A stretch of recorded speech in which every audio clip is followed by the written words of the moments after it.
السلام علیکم ورحمۃ اللہ وبرکاتہ۔ میں کتنا ہی طاقتور بن جاؤں لیکن ہر شام کو زندگی کا ایک دن کم ہو جاتا ہے اور میں اس کو روک بھی نہیں سکتا۔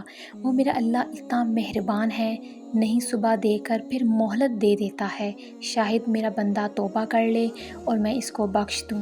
انسان کا اخلاق، زبان، سوچ اور ظرف بتا دیتا ہے کہ وہ ان پڑھ ہے، پڑھا لکھا ہے یا پھر پڑھا لکھا جاہل ہے۔ جس طرح لوگ مردے کو کندھا دینا افضل سمجھتے ہیں، اسی طرح اگر زندہ کو سہارا دینا افضل سمجھ لیں تو زندگی کتنی آسان ہو جائے۔ زیادہ محبت اور پرواہ کرنے والوں کے ہاتھ میں کچھ نہیں آتا، نہ رشتوں کی مٹھاس، نہ ان کا احساس، نہ ہی ان کی قدر کی جاتی ہے۔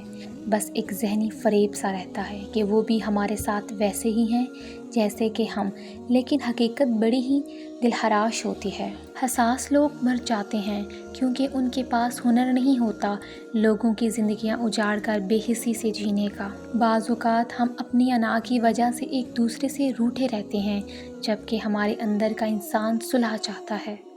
ویڈیو اچھی لگی ہے تو ویڈیو کو لائک کریں، چینل کو سبسکرائب کریں۔ تو ملتے ہیں اپنی نیکسٹ ویڈیو میں، اپنا خیال رکھیے گا، اللہ حافظ۔